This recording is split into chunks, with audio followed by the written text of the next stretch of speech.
জনাব জুবাইর বাবু, আপনাকে দিয়ে আলাপটা শুরু করতে চাই। জি। আমরা আসলে একটা চমৎকার দৃশ্য দেখলাম এই অর্থে যে আমরা সাধারণত ঈদ, পূজা, পার্বণ বিভিন্ন উপলক্ষ ছাড়া এরকম রাজনৈতিক দলগুলো একসাথে বসে খোলা একটা বাগানের মতো জায়গায় সেখানে খাচ্ছেন, গল্প করছেন, ঘুরে ঘুরে প্রধানমন্ত্রী প্রত্যেকের কুশল বিনিময় করছেন, একটা স্বাভাবিক সৌজন্যতা। কিন্তু অনেকে আসলে এটার মধ্যে অন্য অর্থ খুঁজে বের করার চেষ্টা করছেন। সাংবাদিকের চোখ আপনি একটু বলবেন, শুধুই কি সৌজন্যতা, পুরনো সম্পর্ককে ঝালিয়ে নেওয়া, নাকি স্থানীয় সরকার নির্বাচন সামনে আসছে এবং বিএনপি 4 মাস পার করে ফেলছে, শরিক দলগুলোর মধ্যে কোনো অসন্তোষ আছে কিনা তাদের মনোভাবটা একটু যাচাই করে নেওয়ার একটা উপলক্ষ হতে পারে? জি, ধন্যবাদ আপনাকে। আপনার মাধ্যমে ৭১-এর সকল দর্শকদেরকে ধন্যবাদ জানাচ্ছি।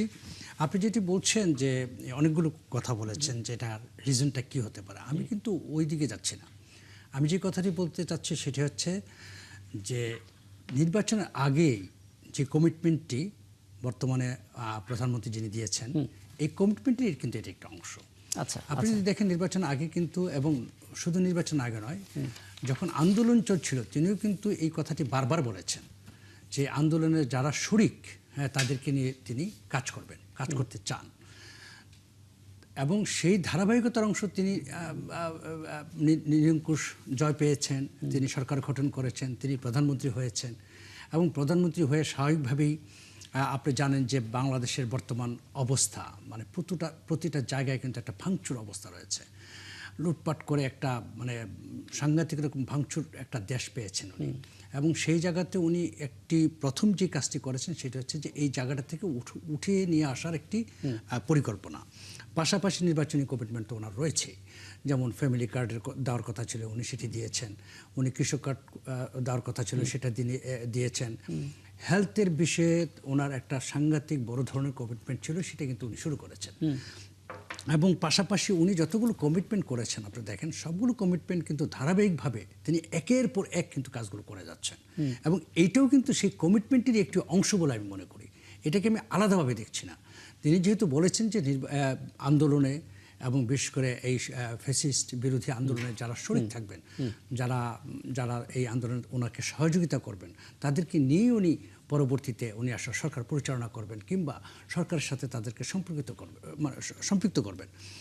আমরা কিন্তু দেখেছি ইতিমধ্যে যে সরকারের সাথে সম্পৃক্ত কিছু মানুষ রয়েছেন যারা কিন্তু এই আন্দোলনেরই ফসল।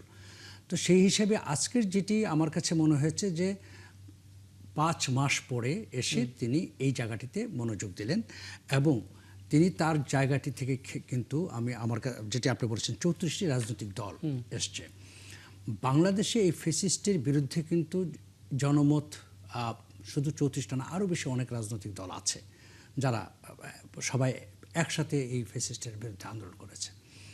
তো সুতরাং এই জায়গাটি থেকে যদি আপনি দেখেন যে সবারই কিন্তু একটা দায়িত্ব রয়েছে বর্তমান সরকারের প্রতি, একটা দায় আছে সবার।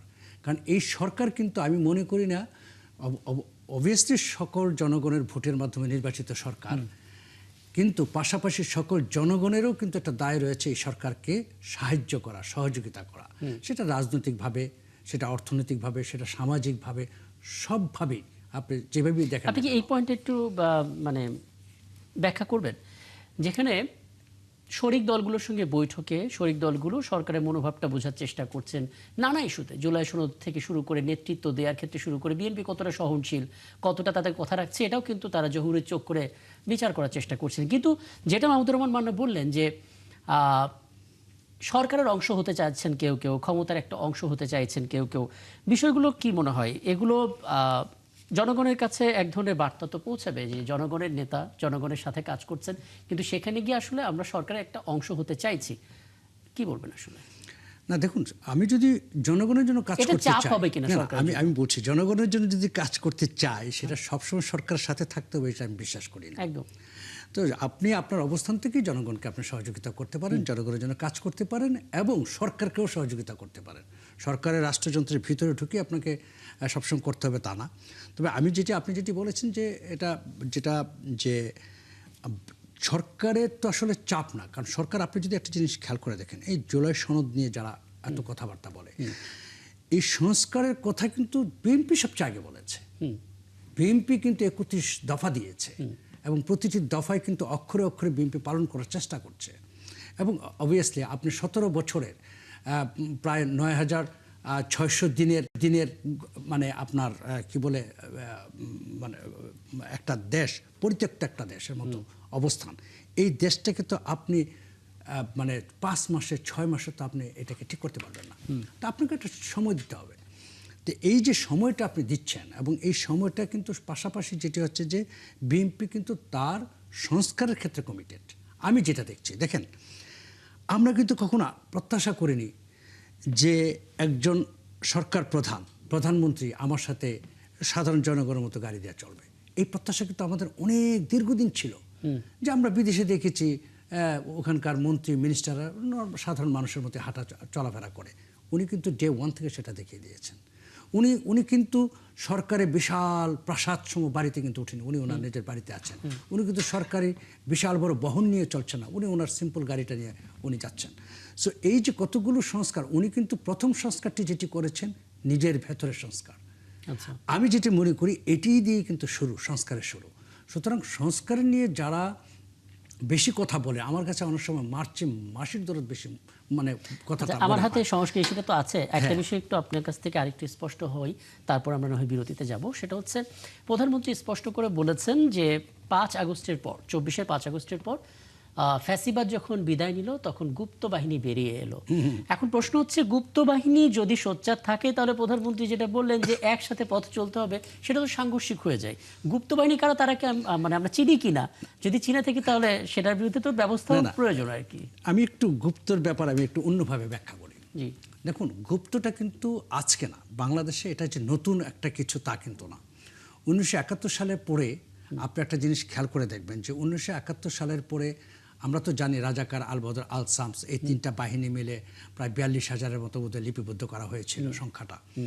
কিন্তু তাছাড়াও কিন্তু আপনার ইসলামিক ছাত্র সংঘ নামে একটি সংঘ ছিল, তাদেরও কিন্তু ব্যাপক সংখ্যক কর্মী ছিল সারা বাংলাদেশে বিভিন্ন কলেজগুলোতে, ইউনিভার্সিটিগুলোতে।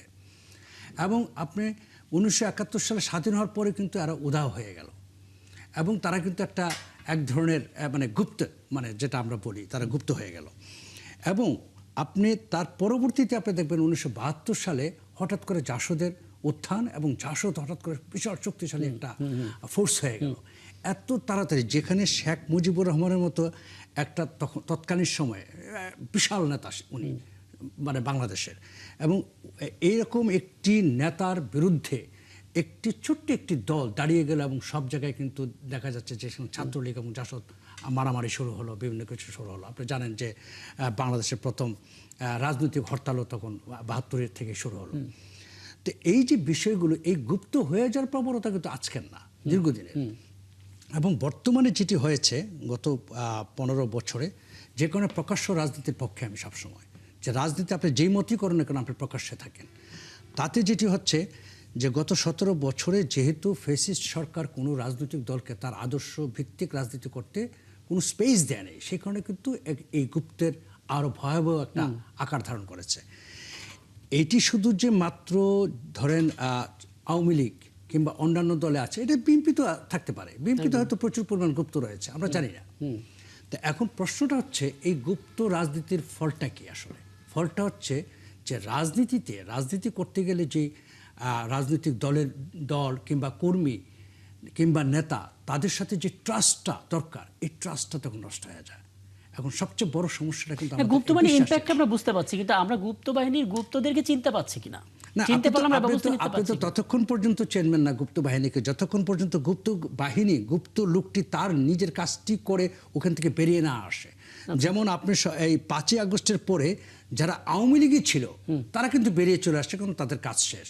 সুতরাং তারা এসে কিন্তু প্রকাশ্যে তারা আবার তাদের যার যার ঘরে ঢুকে গেছে। কিন্তু আপনি যদি দেখেন অন্যান্য দলের ক্ষেত্রে, আমি নিজে যখন বিশ্ববিদ্যালয়ে পড়েছি, আমি তখন কিন্তু এই গুপ্ত কিন্তু আমি ছাত্র ফ্রন্টে দেখেছি, আমি এই গুপ্ত কিন্তু ছাত্র ইউনিয়নে দেখেছি, আর ছাত্র দলে তো দেখেছি। তো সুতরাং গুপ্ত সব জায়গায় আছে। প্রশ্নটা হচ্ছে গুপ্ত তার কাজটা কমপ্লিট করতে পারছে কিনা। সে যে কারণে গুপ্ত আছে একটি দলের ভিতরে, একটি সমাজের ভিতরে, কিংবা একটি মানে আপনার কি বলা যায় রাজনীতির ভিতরে, সে যেই কারণে গেছে সেই কারণটা, সে পারপাসটা সে সার্ভ করতে পারছে কিনা।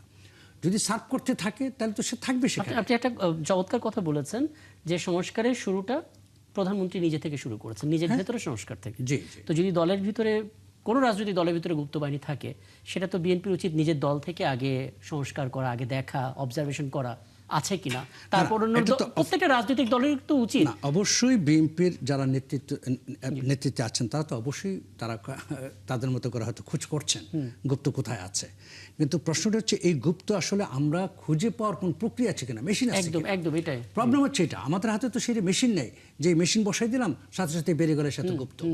তো এইটার জন্য এটা আসলে যেটা প্রবলেম বাংলাদেশের রাজনীতিতে, এটা কিন্তু একটা ভয়াবহ, আর বড় রাজনৈতিক দলের জন্য আরো বড় এটা ভয়াবহ প্রবলেম যে আমি যার সাথে যাকে বিশ্বাস করে আমি আমার সমস্ত কথা বলছি সে আসলে গুপ্ত, সে আসলে আমার বিশ্বাস ভঙ্গ করছে প্রতিনিয়ত, কিংবা আমার দলের ভিতরে এমনভাবে মানে বিভিন্ন ভাগে উপভাগে বিভক্ত করছে যে দলের ভিতরে কিন্তু একটা শৃঙ্খলা নষ্ট হচ্ছে। তো এই জায়গাগুলো তো অবশ্যই আমাদের জন্য, মানে আমি যে কোনো দলের জন্য এটা ভয়াবহ একটা, আমি মনে করি। একটা লাইন আপনাকে একটু শোনাই, যেটা মির্জা ফখরুল ইসলাম আলমগীর বলেছেন যে জুলাই সনদ বাস্তবায়ন নিয়ে বিতর্কের অবসান হওয়া উচিত, এবং খায়রুল কবির খোকন তিনি বলেছেন জুলাই চেতনা সবচেয়ে বেশি ধারণ করে বিএনপি। এই বক্তব্যটা দেখুন, জুলাই চেতনা সবচেয়ে বেশি ধারণ করে বিএনপি, কিন্তু যখন 11 দলের ঐক্যটা তৈরি হয় নির্বাচন আগে, তখন বলা হচ্ছিল যে জুলাইয়ের পক্ষের শক্তিগুলো আমরা এক হলাম। বিষয়টা সাংঘর্ষিক কিনা? না, এই যে ব্যাপার হচ্ছে, না একটা জিনিস হচ্ছে কি আমি বলি, জুলাইয়ের পক্ষের শক্তি আমি তো মনে করি যারা বর্তমানে রাজনীতি করছেন তারা প্রায় সবাই জুলাইয়ের পক্ষের শক্তি, জুলাইয়ের বিপক্ষে কেউ নাই। এবং জুলাইটা ছিল একটা মানে অবিসম্ভাব্য একটা ঘটনা, মানে এটা ঘটতেই হবে। বাংলাদেশে এমন একটি সিচুয়েশন তৈরি হয়েছিল যে এই ঘটনাটা ঘটা ছাড়া বাংলাদেশের আসলে টিকে থাকার বা অস্তিত্বের মানে সংকট হয়ে দাঁড়িয়েছিল।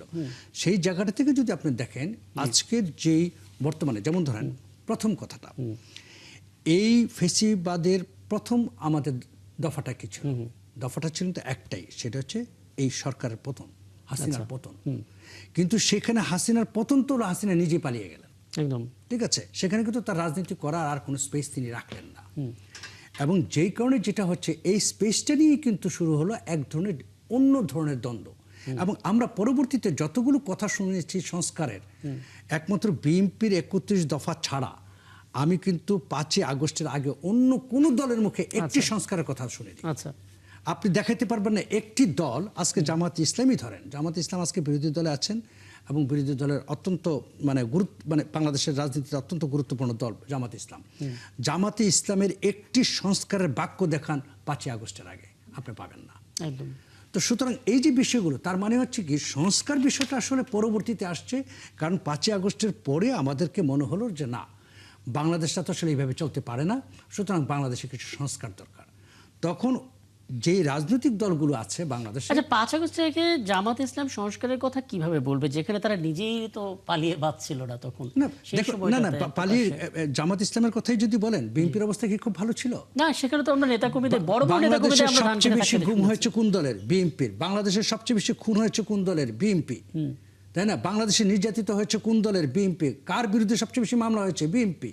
তাহলে আপনি বিএনপির অবস্থান যদি আপনি তুলনা করেন তাহলে তো সেটা কিছু, মানে এখানে শুধু সদিচ্ছার প্রয়োজন ছিল।